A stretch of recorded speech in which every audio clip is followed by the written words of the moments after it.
Hi, this is Mark Hempel. This interview, a phone interview, was conducted on April 27th, 2013, with James Mahu. And I'm going to kind of cut into it because we were talking about some other stuff that really isn't relevant.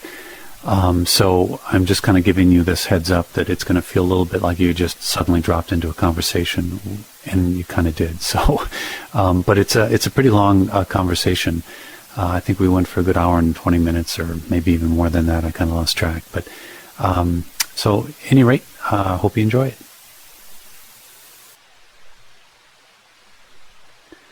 One of the main questions, James, that I think most people have, and it's kind of a naive one, I realize, but I'd like to hear your view on it anyway. And that's, what's the purpose of this whole thing called humanity? I mean, why can't we just get along and live together in some form of relative harmony? Mark, have you ever seen the show Dancing with the Stars? A couple of times. I'm not a big fan of dancing, as my wife will happily tell you if you ever ask. Well, it's fun. You just love dance. It's a cultural essence. Anyway, to answer your question, I'll use a metaphor. And in that metaphor is the concept of the show, Dancing with the Stars. The show pairs up experienced professional dancers with inexperienced celebrity dancers, although it's debatable how much of a celebrity they are in many instances. But for this sake, let's call them celebrity dancers. On each show, one pair is eliminated until a victor is revealed on the last show. So with that framework established, imagine that the entire Earth is a dance floor. On the one side of the dance floor, you have the celebrities. Now, to be reasonable, these celebrities are not necessarily famous. On the other side of the dance floor, you have the experienced professional dancers. So the celebrities, well, they're the old guard. In a way, they represent where humanity has come, our past journey. They're the part of humanity that lives dominantly in the left brain, the reptilian brain, the ego personality, the temporal shell. They live to enjoy, but also to fear. So this group, as you might imagine, is concerned with scanning their environment and seeing threats, problems, analyzing their environment, seeking to solve problems, structuring their world in conformity, towing the line. So they prefer to fall in line, to be part of the story of 3 dimensions, be successful, acquire things, be a cog in the wheel, and try their best to not rock the boat. On the other side of the dance floor, we have the professionals. They represent where humanity is headed, its future. They're the part of humanity that live primarily in the right brain. They're more intuitive, heart-centered, creative. They're the part that is seeking the tone of equality and oneness. They have a sense of the energetic fields, that ocean of energy that we all live in. They're the change agents, so by definition, they rock the boat. So you have these 2 groups roaming the dance floor called Earth. The music, the thing that makes these 2 groups begin to dance and interact, is the subtle vibratory fields that our solar system moves through as it conducts its grand cycle around the galactic core of the Milky Way galaxy. This music, if you can call it that, is bringing all of humanity together. It's bringing us all together in this dance. Now, at this stage, it seems awkward, the dance, that is. Are you with me so far? Yeah, I follow you. Are these 2 groups similarly sized? In terms of ratios, there are about 650 celebrities to each professional dancer. However, it's not simply that these are 2 groups. This dichotomy or duality also pertains to the individual as well. Okay, there I think you lost me. Well, within the individual, one person, you have this dance floor at a microcosmic level. Remember, we live within a holographic universe. This is why ratios play such an important role in this whole dance. But I'll get to that later. For now, think of yourself as a dance floor. On the one side, you are a celebrity. You have a reptilian brain, your left brain. You're a survivor, a logical conformist. These are not bad things. I'm not labeling celebrities as bad and the professionals as good. You need both to have chemistry. It is the ratio of their presence in the decision making. That's the critical point. On the other side, you have your soul, heart, right brain, higher mind, intuition. When these become activated in your life, and by this I mean you've summoned them through the practice of the heart virtues, you can reach out to that part of you that is a celebrity, that part that is hard-coded into your human instrument, that scans the threats, that tries to survive, that is ego-selfish, that sees 3 dimensions and nothing more. You're dancing internally. So you have this dichotomy, this duality, and it's all inside you.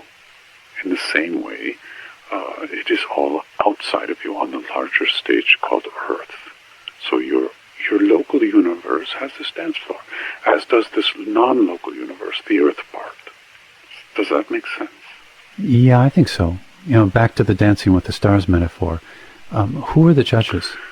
Well, before we get to the judges, let me explain one more thing. Sure. The professional dancers teach, not only by words, but by behaviors. They show the dance moves. They exhibit the movements or practices that come from the heart and soul. They show the creativity of the right brain. They don't preach it. It's a demonstration. Part of this demonstration is to accept the awkwardness of their celebrity dance partners, either outside themselves or inside themselves. The celebrity part of humanity is crystallized into behaviors that have served them well in the 3-dimensional world. In order to dance with the professionals, they must be willing to accept the new behaviors, the new movements, and really listen to the music, to feel it. This requires a remodeling of their belief systems, something that is not easy for a large percentage of the human population, half of whom subscribe to a world religion. So the professional dancers must have compassion and understanding. Patience helps too. Otherwise they get impatient themselves and frustrated, even angry. This is true with the individual as well, but it's directed at themselves. It's a form of a self-judgment, even ridicule sometimes. So this dance is going on in the non-local universe and the local universe at the same time. The professionals within themselves are feeling this dichotomy of the new guard and the old guard, the right and the left brain, the intuitive and the logical, the soul and the body, the heart and the ego. But these are the 2 dance partners. And when they become entrained to the music, the new guard shows the movement, practices compassion. The 2 can dance as one. Now, to your question about who judges this, who are the judges? In the local universe, it is of course you. You are judging the quality of the dance. Who leads? Who steps on the toes? Who brings down the quality of the movement? You are judging this, and often harshly. Why? Why do we do that? Because once you're activated, you know your energy. You know your energy before you're the body. And you know this energy is connected and linked to everything else in the non-local universe. It's a being of unity, and its union is through love. So, when you fall down awkwardly or step on a toe, you judge yourself as being a klutz. But as I've said many times, this isn't about perfection. It's about practicing the movement or the heart virtues to the best of your abilities in the moment. The dance floor is not always smooth. The 3-dimensional world has pitfalls and traps. Everyone can stub their toes against it. Health issues, physical impediments, relationships, work stresses, financial constraints, all of these inform the dance floor upon which we dance. Some dance floors are bumpier than others, but if they are, you slow dance.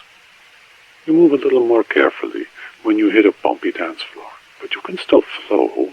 Your movements can still be graceful. You can still practice the heart virtues, even on the dance floor itself. Well, what about the non-local universe, James? Who are the judges there? There are 2 groups of judges, one for each side of the dance floor. For the celebrity dancers, their group of judges is made up of religion, business, government, culture, politics, who all frown on the dance in the first place. But if it has to be done, then let the celebrity dancer lead the dance. And that's their perspective. Let it be logical, rational, and in accord to the prevailing beliefs of the organization or institution. As for the professional dancers, they're judges. They come from cultural creative elite and spiritual gurus, the authors of best-selling spiritual books, the ones who tour the world dance floor and provide commentary on how best to live as a spiritual being.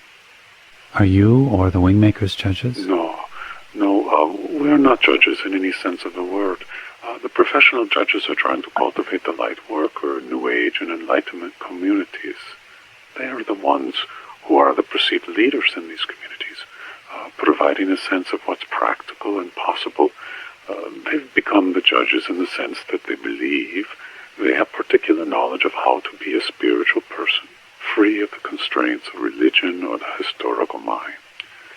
They don't necessarily see themselves as judges, but if they profess that to be a spiritual person, you must use this technique or follow this practice, then they are in some ways a judge.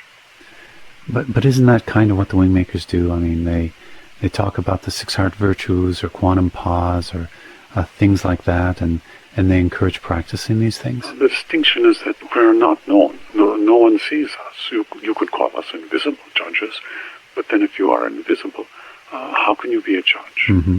Also, we are trying to build organizations. We're trying to increase ratios of the presence of the professional dancer to continue with that metaphor. You see, anyone can be a professional dancer. They can be a member of the government, the Catholic Church. They can be a Muslim, Hindu. They can be in prison. They can be a communist. They can be a hardcore scientist. It doesn't matter if they are part of the quote-unquote enlightenment community or not, or what they profess as their belief system. What matters is that they consciously radiate the virtues of their heart, that they transmit compassion, understanding, humility, forgiveness, and so forth through their behaviors. Often the best professional dancer is the simple person without any alignment at all. And by alignment, I mean to a belief system or an organization. The unaligned person simply holds fast to their intuitive belief in the supremacy of the heart and soul. And because of this belief, they can receive and transmit this frequency of equality and oneness. This isn't about knowledge. Someone can be extremely knowledgeable about the historical mind and spirit. They can have the equivalent of a PhD in spirituality, but they can be in their head. And because of this, they may dance to the music of a lesser frequency. For the unaligned individual, their alignment can be with the frequencies of love and compassion, not to organizations or personalities, not to governments or political movements, not to religions or spiritual organizations. Thus, professional dancers can come from anywhere, and because of this fact, there really is no one who is equipped to judge. There are those who try, though. The movement of the heart-centered life is not owned by any organization, nor is it the province of the Wingmakers. It is an ancient thing, and well before humanity began on this planet, this dance and the ratio of celebrities to professionals across all domains of the material universe has existed. It is intuitive, but only to those who have opened themselves to the professional within. Yeah. And how does one do that? Nihilism is a powerful dance move of the celebrity dancers. The left brain and the reptilian brain see that life, if not meaningless, is at least something to fear and navigate through to lessen disappointments, problems, and inconveniences. They propose that the universe is compassionless, that God is a figment of the right brain. It is a mirage, and to dance to that music is pointless. For many people as they grew up, it was a choice between religion and nihilism. The thought process was, I can be a believer or an atheist. But the real world is much more complex. It's always about ratios. It is a mathematical certainty because we are energetic beings, not material repositories of cells, muscle, bones, tendons, organs, and blood. So we're not islands of organic materiality. We are collectively an ocean of energy. So ratios mean everything because of this interconnection. To see ourselves as beings composed of energy, of fields of energy that intermix with everyone else, and that this intermixing includes the energy fields of planets and stars and galaxies and the universe as a whole. This is the reality model that science is bringing to humanity. Now, this model can be adapted to fit into the nihilist belief system, an uncaring, godless universe. It can also be adapted by religions and spiritual belief systems as proof that the universe is an outgrowth of a caring and creative force called God, or Ava, or Creator, or whatever word you choose. The first step is always the activation of the professional dancer, to have a sense of it, no matter how vague, to begin to touch into it and bring it into a sharper focus by practicing what flows from your heart in the form of intuitive intelligence, behavioral intelligence, and simplicity. I personally believe that the practice of the 6 heart virtues is a good way, but everyone can find their own method. As I said before, the path isn't owned or operated by anyone, because, and somewhat paradoxically, I suppose, it's an individual's path to interconnectedness. There really is no other way. Yeah, you said earlier, James, that there were about, I think it was 650 celebrity dancers to every professional dancer. So as ratios go, that seems like a terrible ratio. How do you see hope in that? It isn't about hope, Mark. It's about the empathy of a single individual operating in alignment and resonance with the universe. The ratio of 1 to 650 is part of the equation. The other is the sheer number of humans that are incarnated on the planet at this time. What's been called the shift by a lot of people is precisely this shift in the ratios coupled to the larger population of humanity. We're nearing 12 million people on the planet who are able to transmit these ultra-fine frequencies of the heart soul, and to do so consciously, regularly and unconditionally. Is this why you wanted to produce the event temples? Not really. You see, the numbers are one of the things that people get attached to. If only 10 people are present in an event temple, people will attach a success-failure stature to the event. I know I've said this before, but it isn't about the numbers of coordinated effort. It doesn't need to be coordinated or controlled or channeled or synchronized. It already is by the universal being of which we are all part. There can be 10 people in an event temple and 10,000 others spread around the globe that are doing a similar practice at that point in time. It all contributes to the outpicturing of the higher dimensions and to this one, the one we collectively call Earth. Okay, so how does it contribute, James?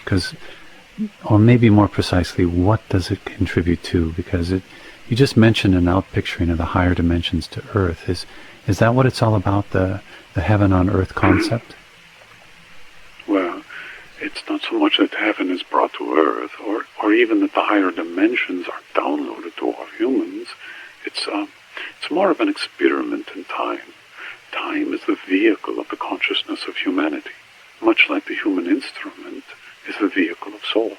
So time creates the appearance in three-dimensional realities that the consciousness of humanity is evolving, that it evolves as it moves within the galaxy and the universe. Think of it like this. The Earth revolves around the Sun, the solar system revolves around the galaxy, a galaxy group rushes inexplicably towards what astronomers call the Great Attractor, and the universe expands at an amazing rate of speed. We don't really know the extent of the mystery that extends beyond this structure, but we know it extends, continues to expand. And throughout all of this, from the smallest to the largest, space-time is the vehicle that makes evolution look like a linear process, a journey in space-time. There are other domains of consciousness that operate outside of our four-dimensional construct of space-time, where time slows down or speeds up or ceases to exist altogether.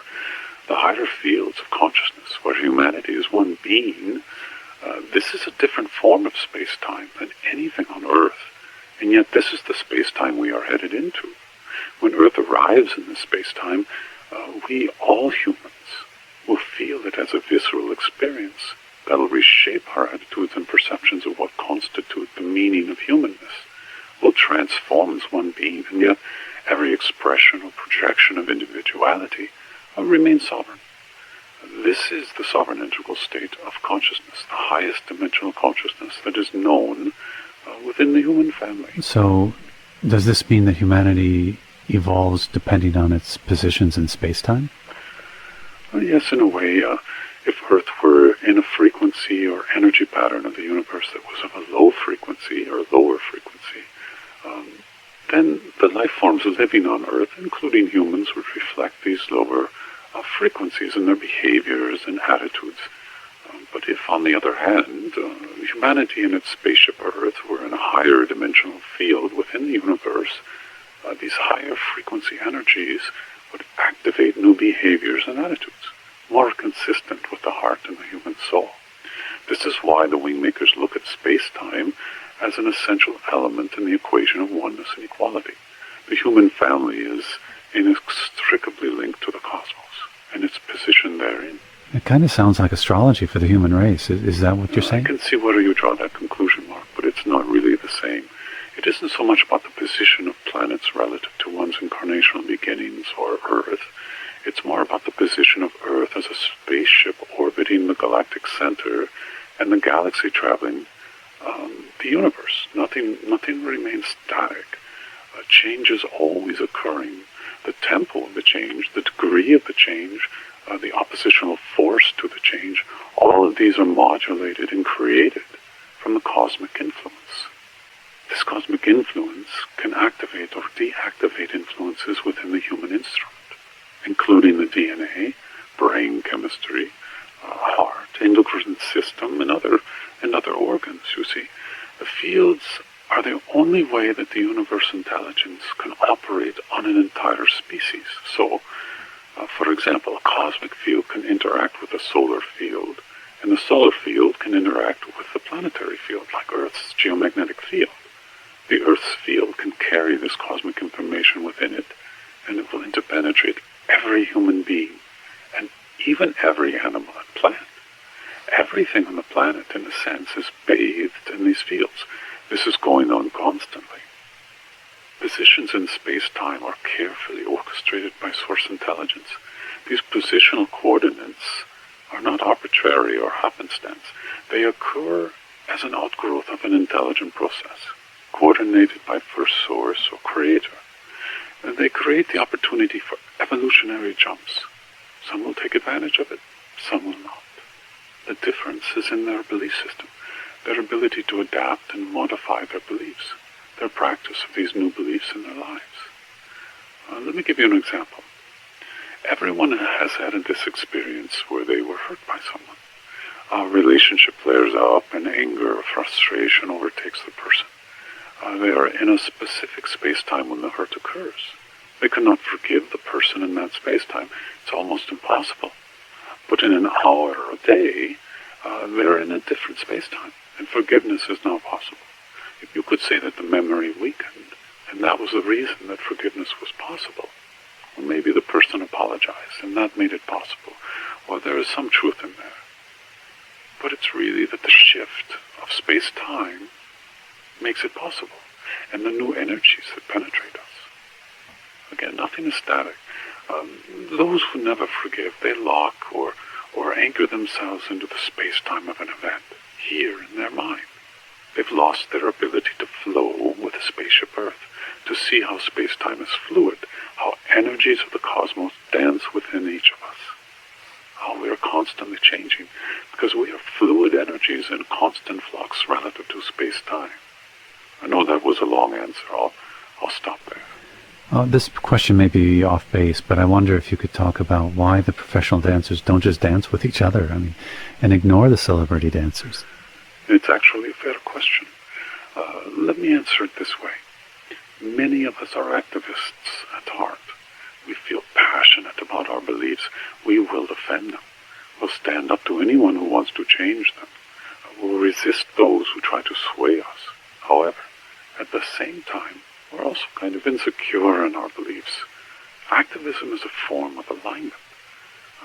Save the Whales is a group that is aligned around their premise, for example. If this group, Save the Whales, only talked with marine biologists, they would be singing to the choir. Their activism would be met enthusiastically wouldn't change a thing. So it is with professional dancers. If they danced with one another, they would dance more beautifully, perhaps, but they would not have the impact. They would be less activist and more artistes in nature. So spiritual activism is not about teaching with words. The dance is made to the music of the Creator, and this music is always changing. There's not one measure that repeats. The dance is made of attitudes and behaviors. So we demonstrate our behaviors, not as machines, but as humans with all our humanness intact. We practice our heart virtues, not perfectly, but humanly. We're humble supporters. James, I'm going to kind of switch the topic a little bit to kind of focus on your novels, if you don't mind. Your new novel, The Weather Composer, has a focus on Iran and the Islamic culture. In particular, one of their prophecies about the Mahdi. Could you talk a little bit about that? Well, The Weather Composer, it's a large story, and will probably require several books to tell it. And yes, it begins in Iran, centering on a 12-year-old boy named Taran Khan, who was raised as the Mahdi. The Mahdi, in terms of Islamic prophecy, is the successor of Muhammad. He's also known as the 12th Imam. There are many different prophecies concerning the central figure of Islam, and they vary a bit depending on Sunni or Shiite orientation. But in general, they see the Mahdi as incarnating at the end times to essentially rid the world of evil and convert the world to the one true religion. In The Weather Composer, Taran is he's like a reluctant Mahdi. He was born on the eve of Sunrat and raised as the Mahdi because the prophecy was specific about this condition, that he was born on the first day of the end times. Maybe you could explain what Sunrat is in the novel. Sunrat is a term for a cataclysmic event triggered by a solar flare of enormous power. This flare was potent enough to change everything on Earth. Taran was born at this precise time when the solar flare touched the Earth, and I say touched, but scorched would probably be a better way of putting it. Sunrat changed everything, and by almost every standard for the worse. So the story shows how a remote tribe in northeastern Iran, known as the Balakian nation, come to believe that Taran Khan was their Mahdi. It would be similar to how the Dalai Lama is found as a young boy and then taken from his home to be trained in the rigors of the role he'll play as the spiritual leader for Tibet. The story is seen through Taran's eyes as he runs away from his village in order to seek an education. In a way, he's trying to distance himself from the role of being the Mahdi. He's very gifted intellectually, but the spiritual leader of the Balakian people doesn't want him. They don't want to lose Taran, so they send a rescue party to bring him back. As Taran gets to a city called Mashhad, which is the second largest city in Iran, he finds the school, and they immediately discover his intellectual gifts. I should mention that this post-Sunrat world, all nations are unified under the greater nation, so it is one world. And the language and culture they're all homogenized. All of the schools are wired to a central office in Denver called the faculty. And here they test every child and slot them into a social role. There's no more country borders. There's only one government, and that's called the greater nation. So into this world, Taran walks, completely naive about the way the new world works. The faculty identifies him as having an ultra-high IQ and sends in an extraction team to bring Taran to their Denver facility. But there ensues this a bit of a tug-of-war between Taran's tribe and the extraction team. I won't go into the details of the various plot structures, but I think I can say that for those who like action adventures, this book will provide plenty of action. As someone who's read an advance copy, I would wholeheartedly agree. I think of all your writings, this one is the most gripping from a plot perspective, and it's actually kind of tense and riveting. And from the people I've talked to who also read an advance copy, they all kind of comment the same thing, that it's really kind of a page turner first, and has some sort of spirituality as spice almost, but it's really a riveting book. And I think I'd also say that it's a pretty big departure from your previous book, Quantusum. Yes, I suppose it is. Though it was not a conscious thing so much as a way to perhaps interest a new or younger audience. Quantusum and The Dormant Prophecy were both esoteric books, as novels go at least. The Weather Composer leans more toward the mainstream. It's less esoteric in some ways. The sequels will make up for that. This first book is mostly a way to introduce the primary characters and a larger plot structure that will unfold in the next two books. Was there a particular reason you chose the setting of Iran and Islamic culture as the focus? It was simply necessary to tell the full story, and since Darren is the key character to the whole story, he was born in the high desert of northeastern Iran. It's a required in this setting. So it was important to tell the story of a young boy who was raised in the shadows of a prophecy. He was not someone who sought this responsibility. It was thrust onto him. There have been many who've claimed to be the Mahdi over the centuries, but their claims have always been disputed, and their missions were largely egocentric. I wanted to have this reluctance in a boy who had his own vision, and that vision was not aligned to the vision of his nation, especially its religious leadership.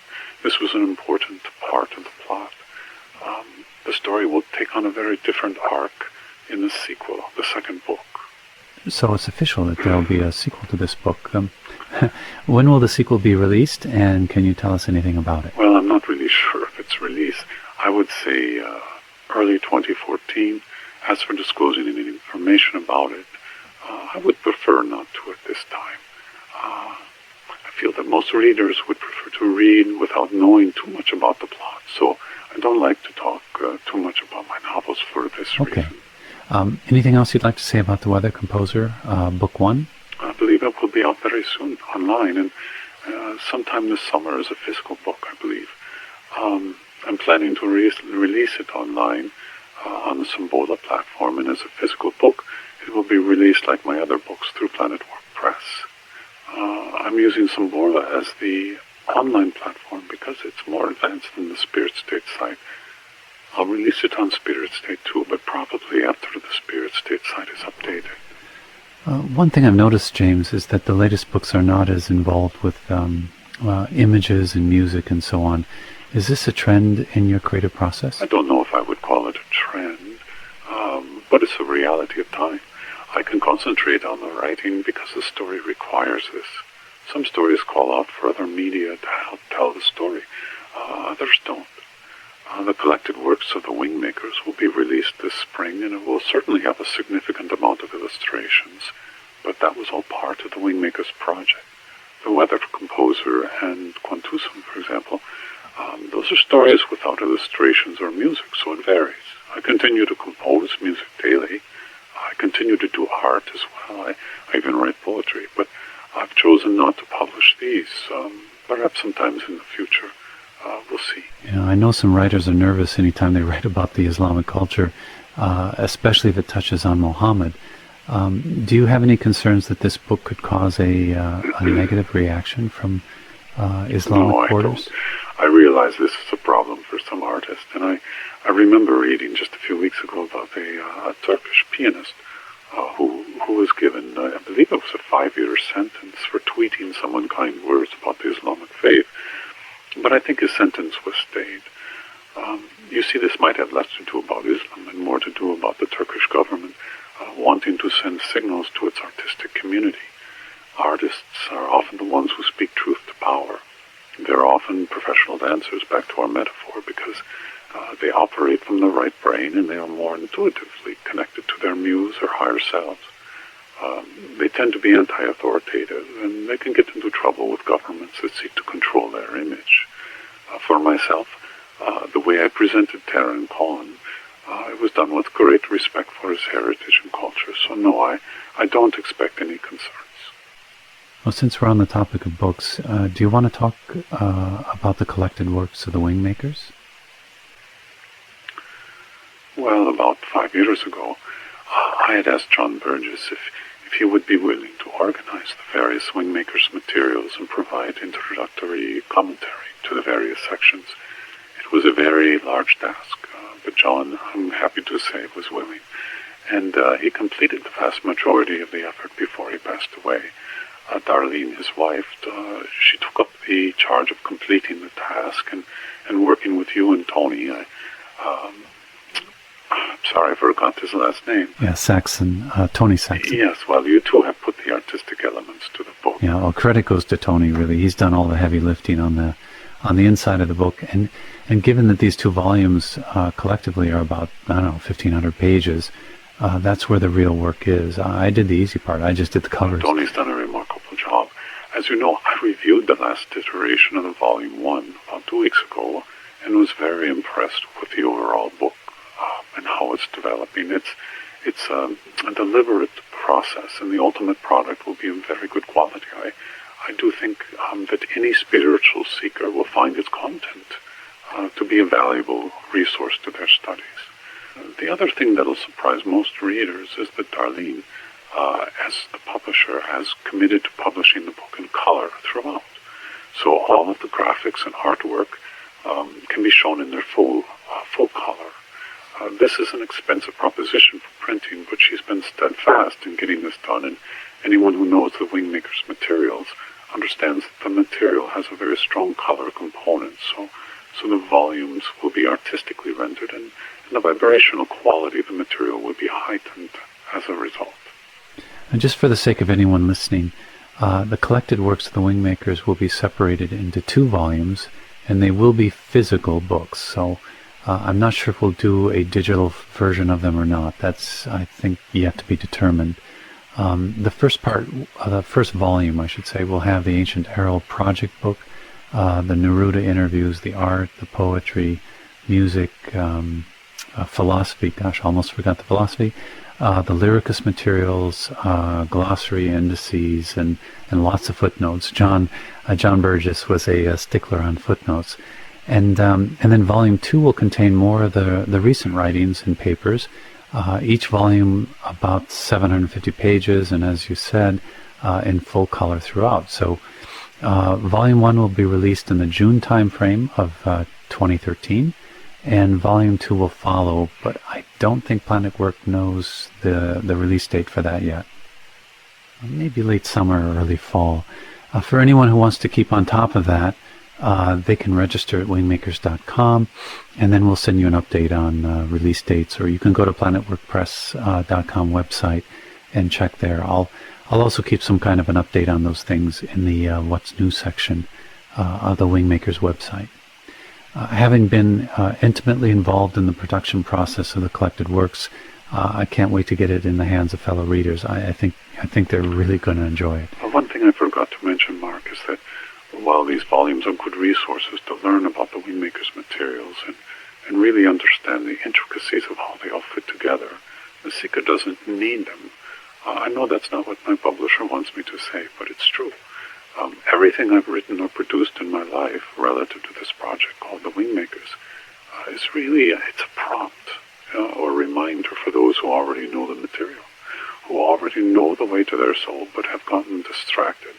So all of these materials are simply there to remind you, in a sense, divert you from your distractions and nurture that part of you that really doesn't get nurtured very much by our current culture.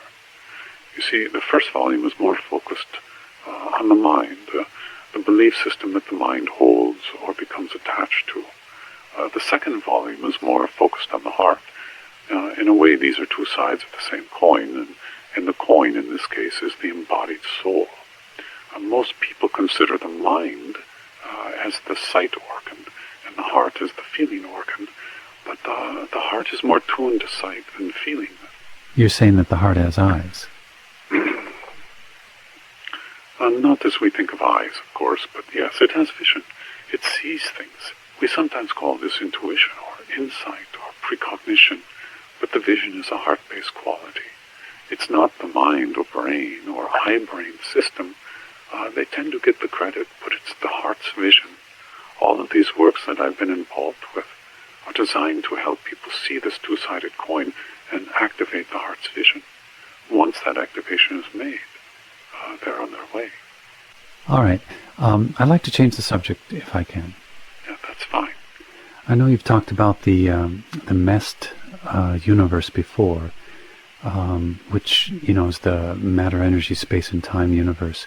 One of the things I don't understand, James, is that you've talked today about space-time, but you haven't gone into the same detail about the other two elements of that acronym, energy and matter. How do those all fit together in terms of the puzzle we call the three-dimensional world? A MEST is an acronym for matter, energy, space, and time. Some call this the four dimensions of existence within three-dimensional space. Now, as I said before, it's very easy to think we are stationary, static beings in terms of our space-time. But nothing could be further from the truth. We go to bed each night and think we are in the same space, our bed, but we're not. Where we sleep the night before is quite literally 12 million miles from where we sleep tonight. And that's just in the context of our solar system. If you take into the equation our local galaxy group and its movement, the number is an order of magnitude higher. It's also a different time, so our space-time is perceived as static and routine to our human instrument. And yet, we're in completely different coordinates every moment of our existence, because we're riding a planetary, solar, galactic spaceship. In Lyricus, we have a saying, different space-time, different energy. Different energy, different matter. In other words, if you change your space-time, you encounter different energies, and these different energies influence matter, material existence, and cause changes. In life forms, we call this change growth and aging, or memory, or life cycles, but it means much more. Let's say that as you go through new space-time, you see your breath as a way to infuse this new, ever-changing space-time into your human instrument and consciousness. Like quantum pause? It's an example, yes. Quantum pause is a breathing technique that structures a certain rhythm onto the breathing process to make more awareness of the breath and its integration with the human instrument. You can find it in the paper called Spiritual Activism. You have that paper on which site, Mark? Let's see. It's on the wingmakers.com website in the What's New section, and people can download it there for free. It's a good paper for anyone who wants to actively shift into the coming paradigm of interconnectedness, which, as it turns out, is one of the main themes of this conversation. So it's good you brought it up. Now, back to space-time and quantum pause. And by the way, one doesn't need to practice quantum pause if they find it limiting in any way. Conscious breathing will work fine too. You don't need techniques, and even quantum pause can be adapted to your particular needs. So try something and mold it to your own intuitive sense of what's right and what works for you. When you're practicing conscious breathing, feel how it pulls you into the present moment, in this state of nowness. Use your awareness to really feel that you're in a brand new space-time, one you've never been in before, and one that has new energies, new potentialities. Imagine that as you breathe, you're infusing these new energies into your human instrument, and that this is creating within you a sense of openness and flexibility and coherence and clarity that allows you to be more, let's say, resilient and agile and giving and intuitively alive and so on. So breath relates to space-time, and this brings new energetics into your human instrument. These new energetics can be experienced as new behaviors. So energy in this context informs matter, and matter in this context is behavior. Why is behavioral intelligence so important in the Wingmakers philosophy? Because seekers are easily confused. One seeker is told that reincarnation does not exist. Another is told the opposite. The two meet and they confuse and confound one another. One seeker is told that God's name is Allah. Another is told there are many different gods. The two meet and confusion results. One person discovers particle physics and another is born again in Jesus. The two meet and they paint each other into isolated corners. My point is, there's very little agreement with words, with what goes on in the mind. Very few people really trust their intuition. They prefer to trust experts. But the problem is that experts don't agree. So confusion results, and no one can feel secure in their beliefs. Behaviors don't care about the mind's opinion. If you can practice the behaviors of conscious breathing, of accessing your heart's virtues and expressing those into your local universe, all of the beliefs, all of the words you can use to describe your beliefs don't really matter. Behavioral intelligence matters. It is a universal language, and it never separates or argues or analyzes. Instead, it applies compassion, appreciation, understanding, love, and so on to all circumstances. Now, some would argue, I'm sure, that this is naive. There is right and wrong, truth and falsehood. For example, either reincarnation is true or it is false. It cannot be both. And if that is the case, then truth must be defended. But you see, this is how one loses their perspective on the important things, like heart virtues, conscious breathing, love, equality, and oneness. We defend our beliefs. We polarize others. We try to be on the right side, the side of the dance floor that stands for truth. But our universe is multidimensional. It has stories encoded within stories within stories. It is, in other words, hyper-complex. It is not knowable with the human mind. So when the human mind seizes a truth and then defends it with the words of so-called experts, it invariably becomes little more than an exercise of the ego. The energy invested in this exercise, it could have been placed on conscious breathing or fostering a relationship with the universe and Creator, and then expressed in behaviors of compassion, forgiveness, appreciation, and so forth. It's interesting to have a philosophical core, to feel that you have a sense of the workings of the universe. But everything we think we know today in terms of cosmology and physics will alter as we change our space-time. Everything. You see, the recitation of philosophy is based on words and mental ideology. Yes, it can change behaviors to be sure, but it doesn't bring the ultra-fine frequencies into the human instrument. Only behaviors that are consistent to the virtues of the heart will purify and prepare the human instrument to perceive the soul or higher self, to see its movements, its perspectives, its insights, its consciousness. So behaviors bring about like a preparation of the human instrument, and these behaviors must be coherent and clear. And the only way they can be of this quality is if they're genuine. You cannot fake this. You cannot practice like a machine. You must be human, vulnerable, open, humble, and willing to learn from yourself more than you're willing to accept the words of another. The only thing that's required is a belief in the human soul, and even that is dubious. And I say dubious only because atheists are able to practice the 6 heart virtues just fine. They're not encumbered with any kinds of beliefs in soul or God or religious indoctrinations. So I say dubious only in that sense. The soul is present in everyone, regardless of their position in life, their ethnicity, their gender, their belief system, and so on. And it is because of soul that we are all connected. That's the only belief that's really required. If you genuinely believe this, then you can practice with authenticity.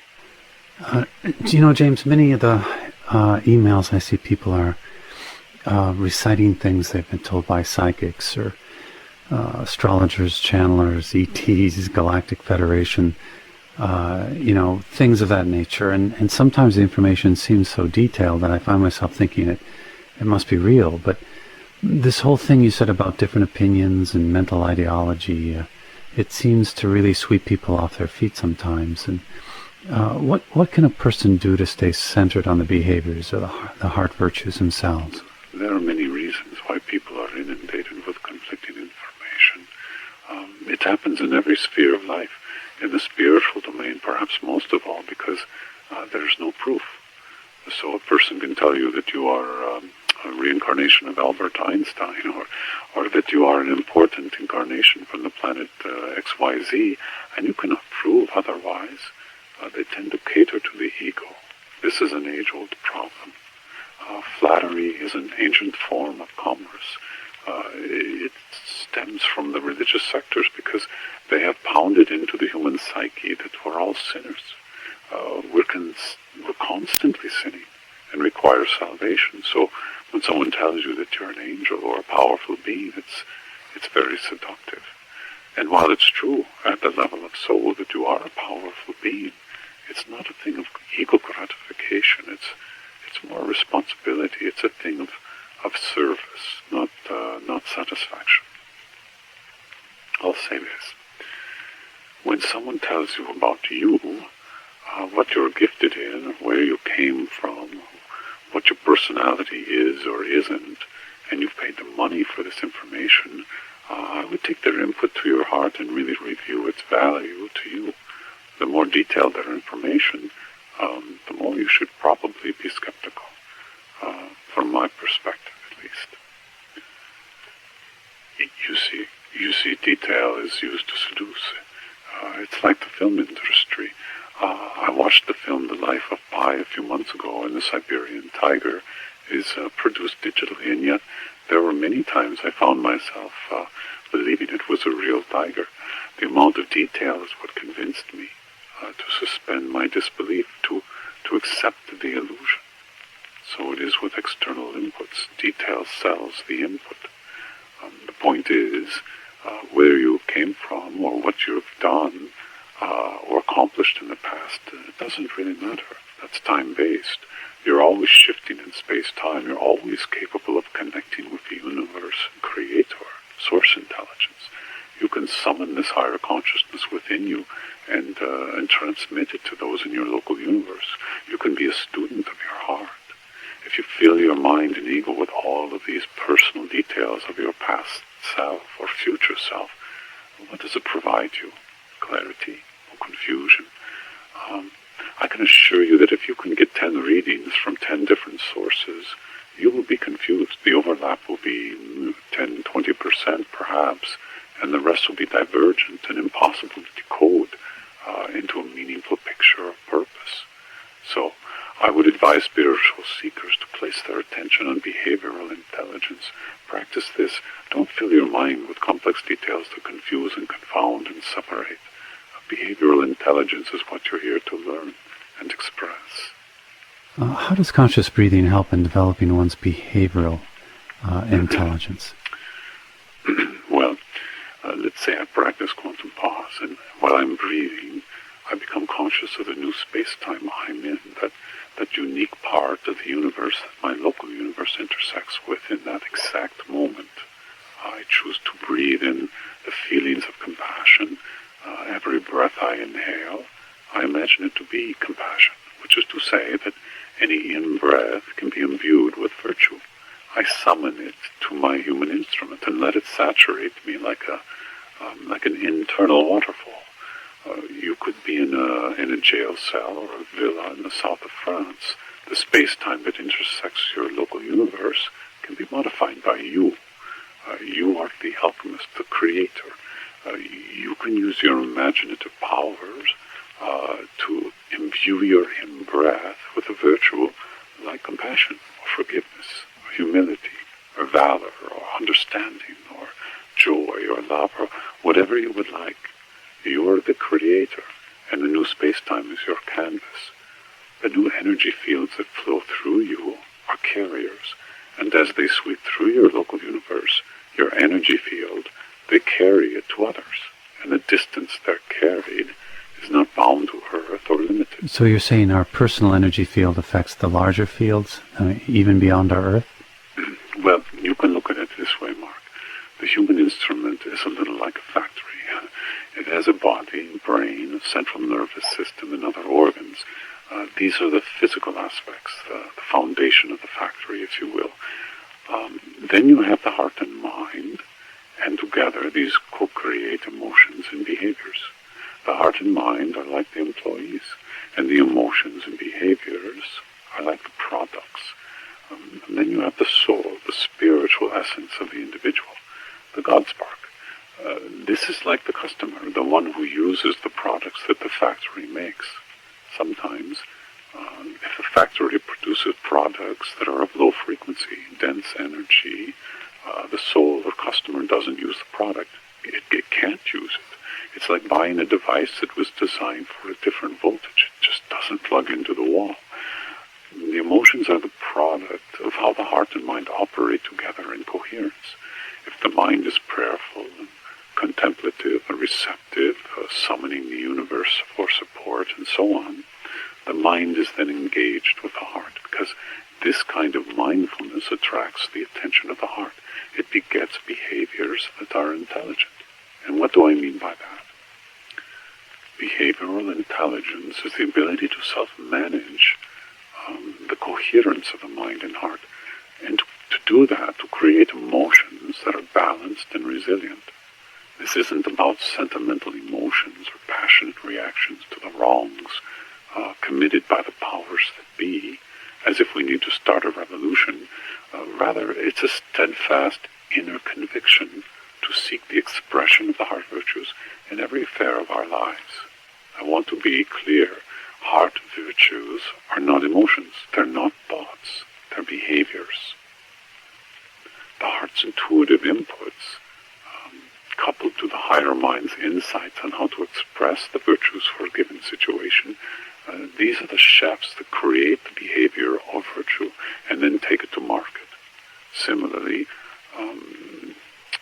you could have the lower mind or ego mind create a behavior based on an emotional reaction. And this behavior would be very different because the creator is very different. The soul doesn't see how to utilize or become aligned to this behavior. So in a way, it retreats, it allows. It's unheard and unnoticed by the human instrument. Behavioral intelligence is all about raising awareness, not only in oneself, but those around you as well. Raising awareness not through words, but behaviors that are based on words or thoughts that are virtuous and stem from the innermost part of ourselves. Okay, so you're saying that emotions are co-created by the heart and mind, but where's the soul in this equation? The soul is everywhere. It's only a question of whether it's engaged, active, interactive in the behaviors of the individual. When the deeper heart and higher mind are operating as one to create behaviors that are aligned with soul, the soul engages. It's strongly present. If the shallow heart and lower mind are fighting one another to create behaviors, the soul disengages. As I said, it cannot come through the muddy waters, stirred up by this kind of ego-mindedness. So why is the soul so passive? I mean, couldn't it just, I don't know, get people to wake up and work more in alignment to itself? If you're creating behaviors from the interaction of the shallow heart and lower mind, you've chosen to shut down your connection to soul. It's like someone who has this huge natural world that they live in with mountains and valleys and rivers, but they go into a small cabin, lock the doors, close the blinds, and lay in their bed in the dark. How does the natural world reach them? Maybe a storm? Well, yes, a storm might reach them, but it also might make them even less comfortable to open up and seek the world of soul. Everyone opens up differently and is motivated by different things to seek their soul. A soul that's persistently magnetic, but sometimes the person is so crystallized in their beliefs that it's impossible to impress upon them, because as it is often said, the soul moves in mysterious ways, and the person who is crystallized in the belief of a secular nihilistic world, for example, may not notice the calling of their soul. Let me be clear about one thing. I've mentioned people who have a belief in nihilism or atheism, and I'm not saying that these people operate from the shallow heart and lower mind. They can believe that there is no God, and the universe is uncaring, and they can still be operating from the higher mind and deeper heart. Similarly, you can have someone who's steeped in the belief of God and soul, but they operate in the shallow heart and lower mind. Belief systems are not the catalysts of behavioral intelligence. It can be a factor, but it's not the factor. As I said before, we live in complex multidimensional worlds, and one factor does not dictate or rule. It can only influence. It's easy to think the sacred and secular are polar opposites, but they're really elements of the same experience of raising one's awareness, so we can embody virtuous behaviors in our lives. And what our belief system is, or how much we profess to worship God or care about our soul's well-being, those are not the keys. The keys, as it has always been, is behavioral intelligence. Behavioral intelligence is the way to interact with the universe. It's not the only way, it's the advanced way. Everyone has the potential to experience this interaction. Most people are taught and told that the universe is a dark, lifeless expanse of empty space. This is out of ignorance. Even our finest minds can only identify about 2% of our physical universe. The rest is dark matter and dark energy, and they don't understand what this is, how it operates, where it comes from. And other than its gravitational characteristics, it remains a complete and utter mystery. Look at it this way. A first source, or God, or creator, or universe, however you wish to think about it, broadcasts its intelligent energy to all that is, as source intelligence or spirit. And this spirit is everywhere, including each of us. It streams through us. It is dynamic. It's ever-changing. It has abilities to respond to us just as we can respond to it. In other words, it's interactive. When we play an interactive game on Nintendo or a computer or smartphone, we're interacting with the game design, hoping to make it to checkpoints and to continue to higher levels of challenge, to complete the game and get a good or high score. In interaction with source intelligence, it's different. It's not about high scores or completing the game. It's about finding the way to raise awareness within yourself in such a way that you can create and express the heart virtues in your life unconditionally. You can modulate them with control. You can combine and sequence them in meaningful expressions that relate to specific situations as they occur. You can bring your higher mind and deepest heart into alignment and service to source intelligence, and you do this consciously, willingly, with care and genuineness.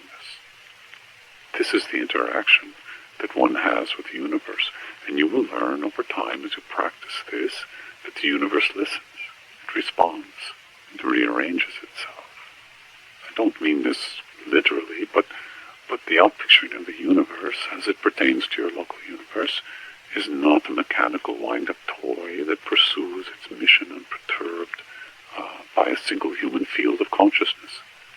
It is quite the opposite.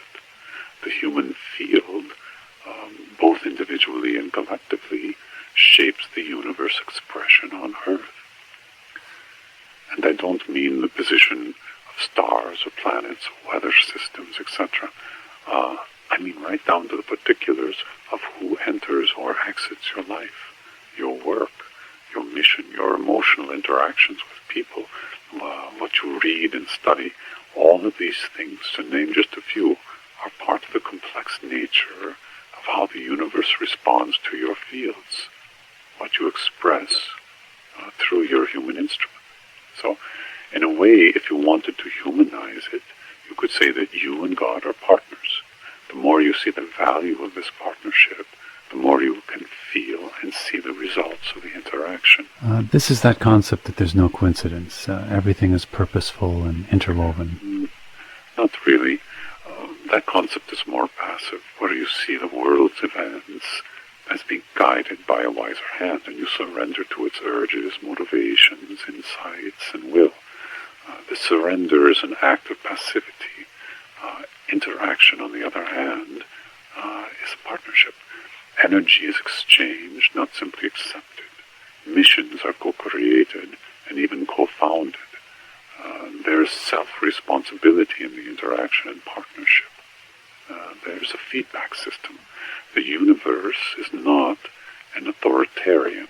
Okay, but given that we're always changing our position within the universe, in terms of space-time, everything's dynamic and complex, and we're human with all of our flaws and limited vision on what's going on.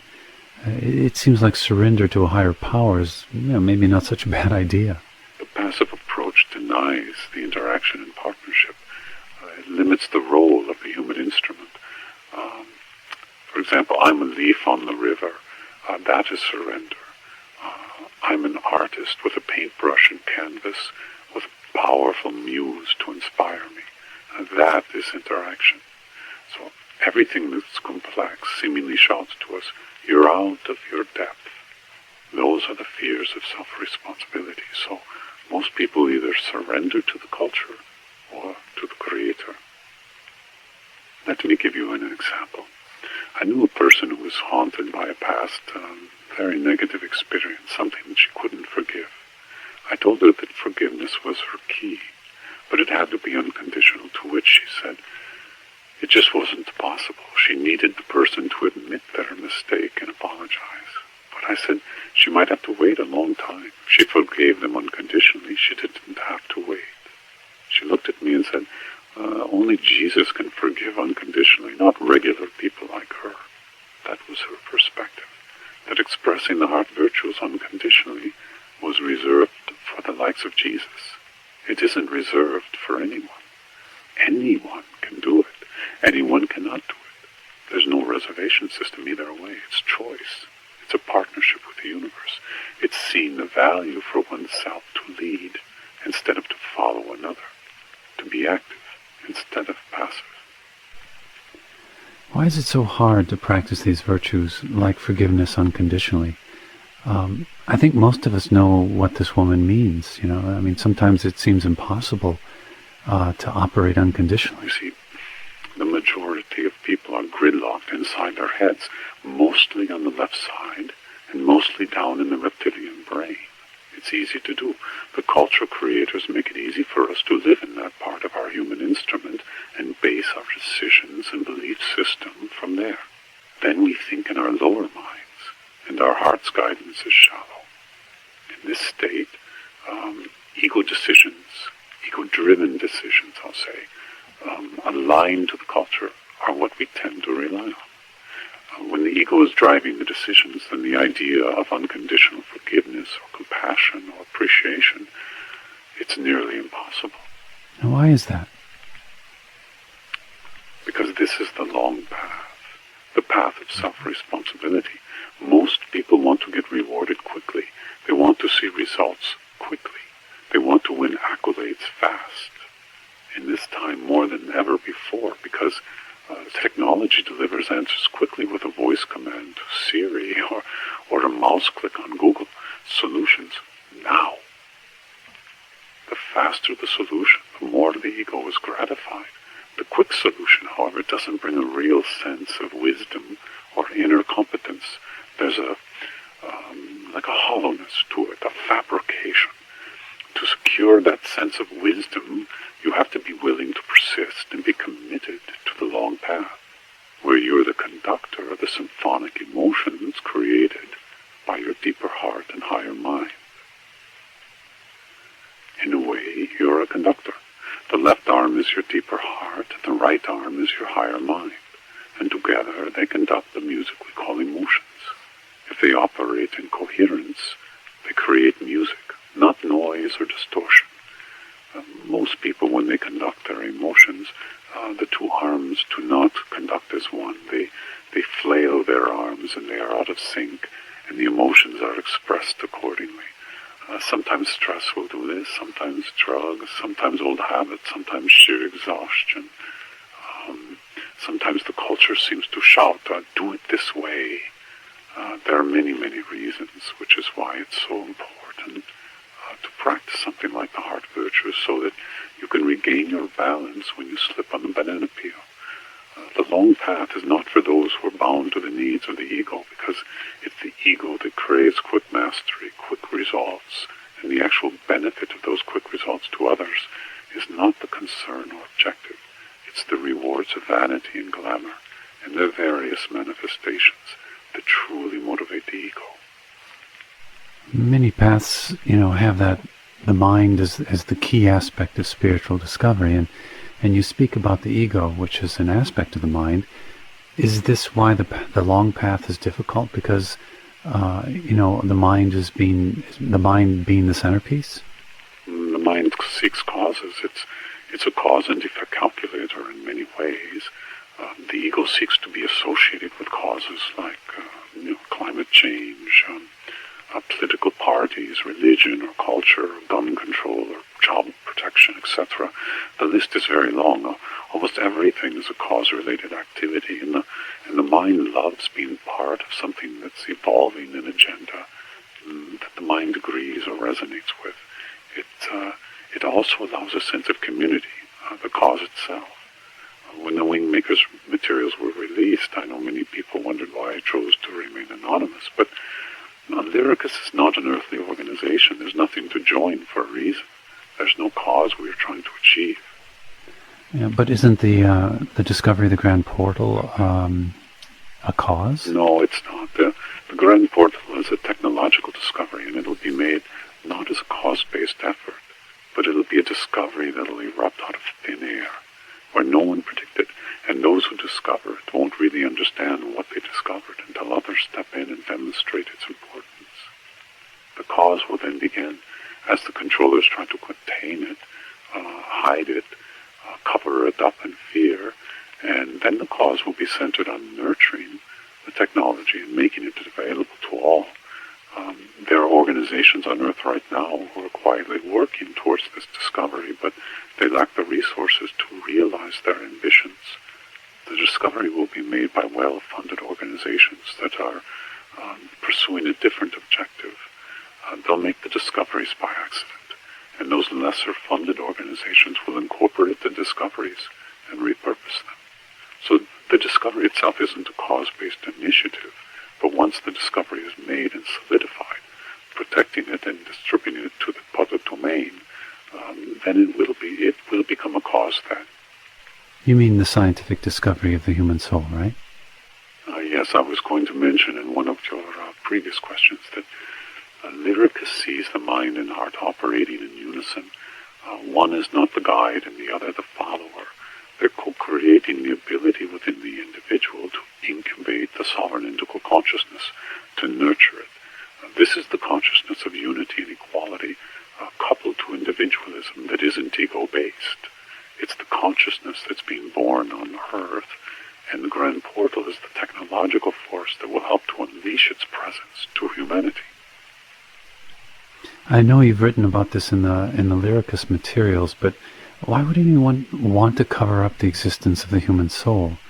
I can understand why the controllers would want to cover up ETs or black projects, but the soul, why would they try to cover that up? Because it's the habit of the controllers to control. Whenever new discoveries are made, they're quickly assessed for their ability to change the existing power structure, either in a good way, or in other words, to enhance control, or in a bad way, to diminish control. But if the controllers are suppressing humanity's chance to grow spiritually, how does humanity ever get out of the control?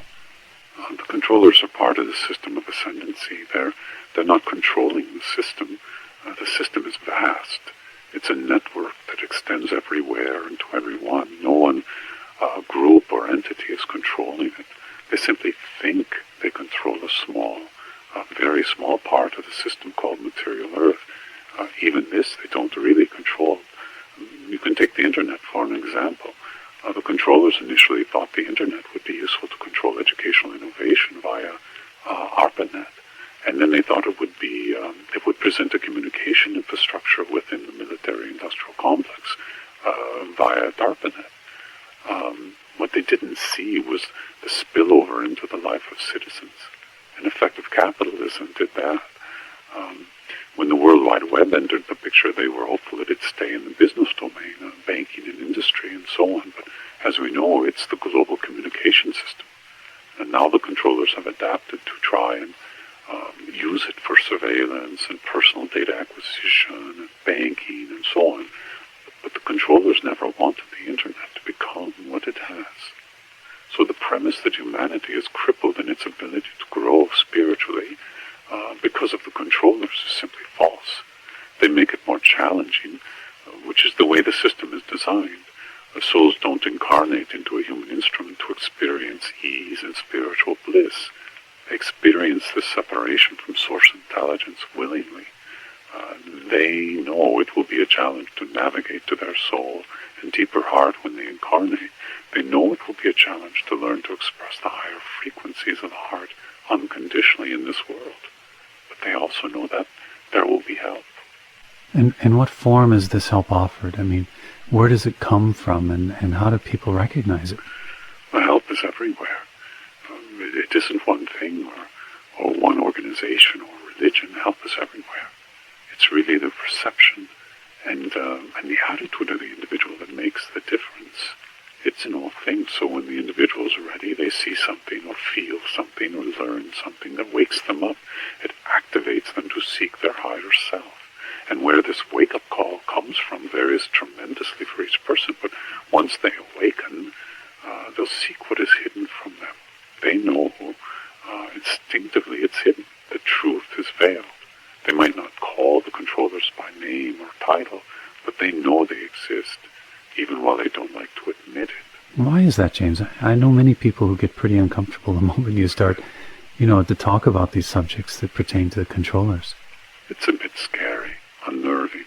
For most people, it's too hard to believe that the world is suppressed, that it's held back so that humanity is easier to control and more compliant to the system. These are old concepts. They've been on this planet for thousands of years, and very few of sound mind doubt this reality. So, as a coping mechanism, they prefer to avoid the discussion. And it's perfectly fine that they do. There's not so much to be gained from talking about it and letting the subject irritate you. The question becomes, as a truth seeker, how much emphasis to place on it. Because in the extreme, it can lead to fear and frustration and even a sense of paranoia. And these conditions clearly diminish the ability of the individual to express love into their local universe. And this is their first priority for their incarnation. I'm glad you mentioned that word love. I've received emails from people wondering why it isn't mentioned in the 6 heart virtues. Can you talk about that? Yes, it's analogous to asking why white light isn't mentioned in the rainbow. You see, love is the 6 heart virtues. Love is a dynamic mixture of these 6 expressions. Love is understanding, compassion, appreciation, humility, forgiveness, and valor. It's the situational awareness and expression of these in your moment, not only to other humans, but also to plants and animals, creator, earth, universe, source, intelligence, even yourself. Excuse me. Just going to take a little drink of water.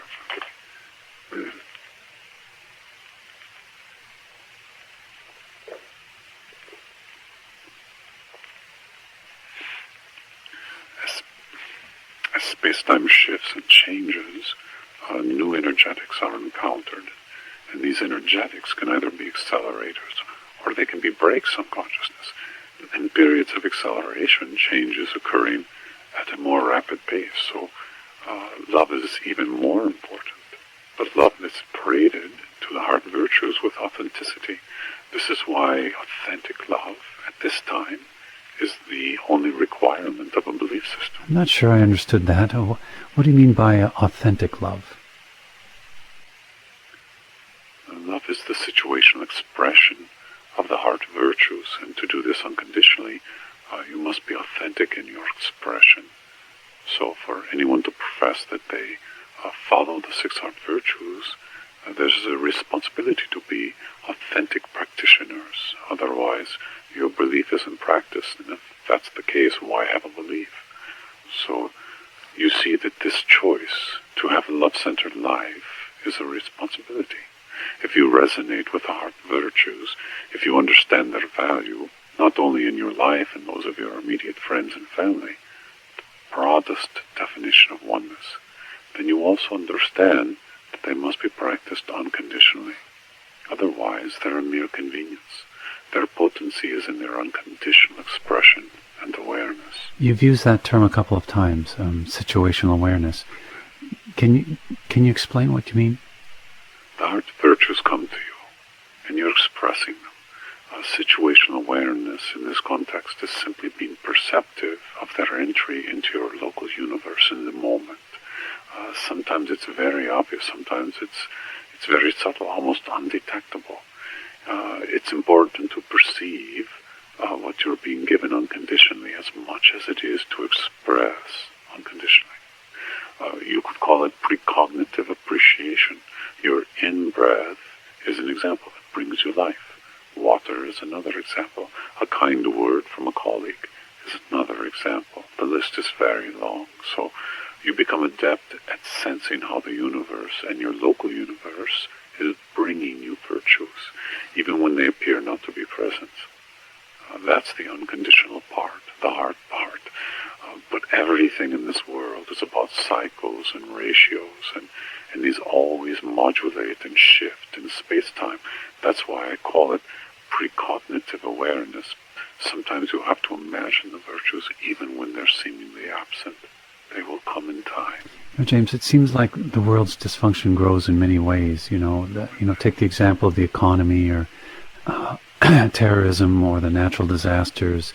The acceleration energies, if that's the right way to express it, have been growing strong the past year. It's as if someone's turning up the heat in the kitchen and we're all feeling the added stress, which makes it harder to be appreciative or practice the heart virtues, at least speaking for myself. Some say it's the shadow governments, some will point to reptilians or off-planetary intelligence. Controllers are human. They're influenced from other sources, but they're human and they make the ultimate decisions. This is greed and power amplified by technology. Technology provides the accelerated and fine-grained perceptions that enable greed and power to be boundless, at least for those who have access to the technologies. This creates imbalance, and imbalance creates energetic incoherence, and this incoherence creates a sense of restlessness, bordering on anarchy. And this signals the controllers to apply new technologies, new laws to clamp down and degenerate culture to distract. This escalates the problem and recycles the discontent and stress. Yes, it's harder now to be a practitioner, especially when the incoherence spikes in an event that's designed to tighten controls or train people to be compliant to the controllers. However, Earth at this time is a training ground for those who want to exercise their will and make a difference, energetically and materially. If humanity wants sustainable peace and goodwill to all in practice, it will need to restructure its organizations that the controllers use to control. To do this requires a watershed event like the Grand Portal, and even then, it's never easy. However, if there was no darkness or resistance, what purpose would new light serve? Are you saying that darkness is that it's allowed so new generations that are incarnating can have a purpose? I'm not sure I follow you there. I'm saying that the controllers have a designed purpose that allows each and every human being to either succumb to the controls and live conditionally in the ego mind, or receive and transmit the deeper heart and higher mind frequencies and live unconditionally as a love-centered life. The latter is the goal of most people that are incarnated at this time, and even though it may seem that people are failing to achieve this goal everywhere you look, it's not really true. They fail some, to be sure, but they're aware of this goal inside themselves, and this represents a major shift. You mean that most people are aware that they're here to live a love-centered life? But this isn't obvious to most people, and I understand this. But if you could look at humanity as a factory that's making two products, one is hate and one is love, the ratio of love to hate has shifted remarkably in the last 50 years. In just the last 5 years, it went through another major shift, and this is now the tempo that we're in. Love is dominant on this planet. The controllers would like to make it seem that the world is in turmoil and fear, But that's an illusion that they present through the media. Fear doesn't dominate. Love is the dominant frequency on this planet, and it will remain so. However, fear is not something that I'm suggesting will go away anytime soon. It will always be alive in this domain, and all who have human instruments will feel its effects until they experience their souls in the continuity of life. James, I know you said this many times, that the era of transparency is upon us, and that this is why, the grand portal can be achieved. But part of me wonders why Lyricus doesn't just make it happen now. These things must be done by contemporary humanity. It has to be an inside job. Outside forces can't intervene. Why? Because free will is the most precious thing in the universe. The moment one group begins to impose and intercede on behalf of one population, then it becomes a game of chess played by the most powerful, the most aware of the big picture. And as I said before, this is the time of we the people. This isn't the time of saviors. The era of transparency requires it. You said before that what holds true for the big picture holds true for the small picture. In other words, as above, so below. Can you speak to that? I'll give you an example. This is related to the crutches or devices that people rely upon. These are like our personal saviors. We need a device to synchronize our brain waves, or we need special diets or teachers to guide us, or I must read this or that book to fully understand my soul. No, I'll tell you right now, no, we don't. We need to practice the virtues of the heart, and we need to form a partnership with the universe. We do these things without condition, without seeing results, as we define results. We live in balance and oneness. We develop our ability to orchestrate the virtues of the heart, but more than anything, it comes down to us, to our commitment to practice, our commitment to apply these unconditionally and not simply talk about them. For example, let's say you found a device that synchronized your brain waves. You felt wonderful. You experienced a higher dimension or alternative consciousness. In the back of your mind, after the experience, you realize it's an unnatural occurrence. It was not generated solely from your efforts. It was not your creation. It was a device. Or let's say you take a pill and it would provide you with ESP or a God experience or to talk with an ET. What does this really do for you? The long path, the path that's founded in source intelligence, isn't about saviors. It is about self-responsibility and activation. It's about learning to receive and transmit the ultra-fine frequencies of love in your moment to the best of your abilities, even when you judge yourself a failure. You practice forgiveness and understanding. Do you have the flashy experiences? Well, maybe not. But I would much rather be an alchemist than an explorer. What do you mean by an alchemist? If your human instrument is fear-based, locked in the rigidity of the left reptilian brain, you're more likely to broadcast fear and insecurity and depression, for example. These emotions are a form of energy, and like all energy, they are conserved. In a sense, energy is never created. It is transformed or recycled. I can take energy that is dense and closed, and I can transform it to an energy that is opening to the frequency of love. I can be an alchemist of energy. And instead of trying to turn iron into gold, I turn anger into kindness, or depression into interconnection, or indifference into compassion. Energy then informs matter. Energy is many things by human standards. It can be physical energy used to produce something like work or to play a sport. It can be emotional energy that deals with love or anger. It can be a mental energy that helps us solve a problem or capitalize on an opportunity. It can be a spiritual energy that activates and sustains our interest in the culture of soul. These different types of energies have different frequencies. Some are condensed energies that are heavy, in a sense. Some are light. We've all felt these different energetic fields in rooms or public spaces or nature, and we've all felt them within ourselves. Sometimes we're buoyant and joyful, and the energy, at least emotionally, is light and easy. Other times we're heavy with disappointment or fear demonstration. We feel these energies. They're not abstractions to us or words on paper. They have a visceral reality in our local universe. Being an alchemist is being able to transform energy, to shift energy, not to let densities build up and calcify, because these are the things that weigh us down and make our abilities to be alchemists for ourselves and others more difficult. Explorers, on the other hand, like to acquire information, knowledge, data, and of course experiences. This can be wonderful. So I'm not saying this is good or bad, merely that it's a different path. They are seekers. They seek knowledge so they can experience a state that's closer to truth, closer to wisdom. This world seems to hide truth so well. Many people feel it's vital that they put a lot of energy into this endeavor. Otherwise, truth will slip away from them.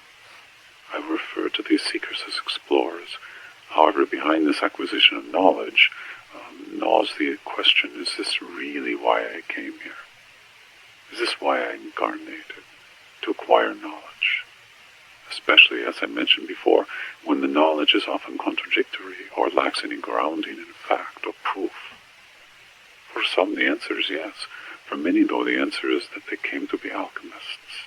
They came to experience the transformation of energies. They incarnated to become receiver and a transmitter of these higher energies, and to go about this consciously, courageously, and most important, unconditionally, to their best ability in the moment. As you can imagine, these are not exclusive paths by any means. People can do both, and very often the seeker-explorer becomes primarily an alchemist in the latter part of their life. The explorer fills up all the various paths and ultimately realizes that they're all tributaries to the long path. And the real reason to be alive is to demonstrate the example of an alchemist. Again, it's all ratios. There's never a 100% one or the other. Are there other stages or categories? Not a big advocate of categorizing people, of course. So with that caveat, I'll say that the activators are a group of seekers. And what I mean by that is that they're looking for stimulation, not so much about information or knowledge, though again, this is ratios. They tend to be younger. They tend to be experimental in their approach to the spiritual world, and often find psychic phenomenon or charismatic teachers to be the gateway for them to learn about the worlds of spirit. They're interested in having the direct experience because they're looking to activate their missions or spiritual purpose. Any others? And the sleepers come in many varieties. Sleepers, the word sounds a bit judgmental, I suppose, and I really don't mean it that way. The sleepers have their purpose, and often they can be one book or one experience away from being a great alchemist. They just need the activation. Sometimes sleepers have seen a lot of paths, a lot of teachers, and nothing quite took. Nothing was convincing, or perhaps they found a corruption in their organization or noticed that their teacher was less than impeccable.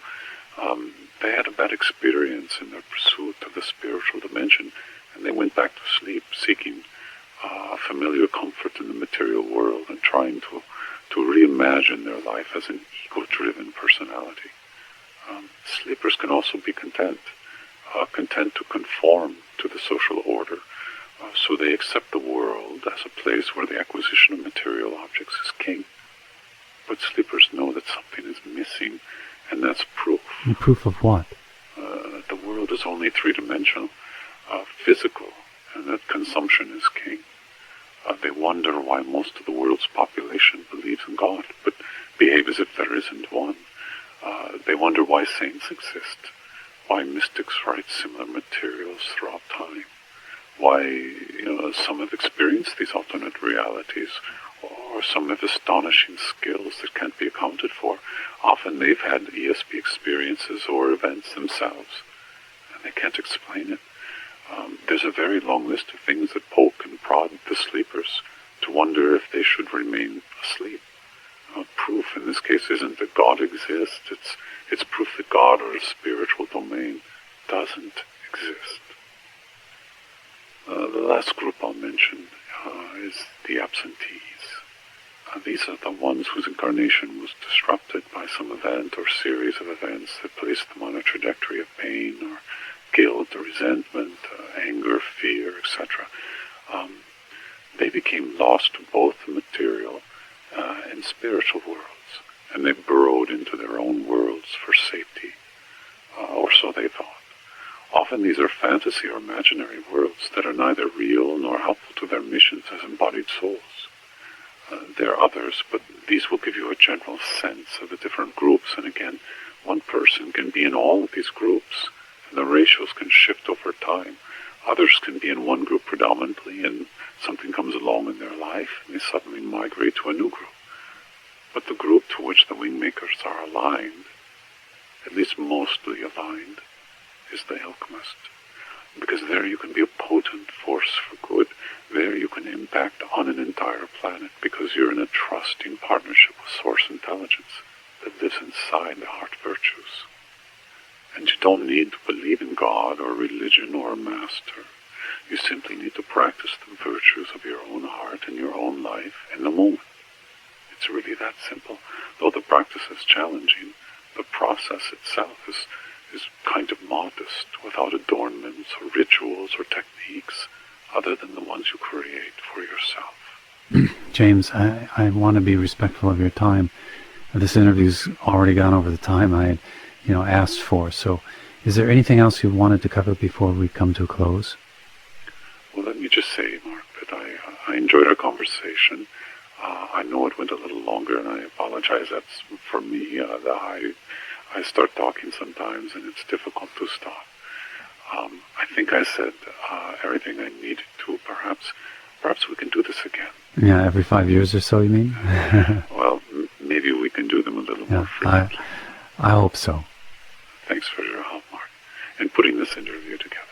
Goodbye. Yeah, my pleasure. Thanks for your time, James.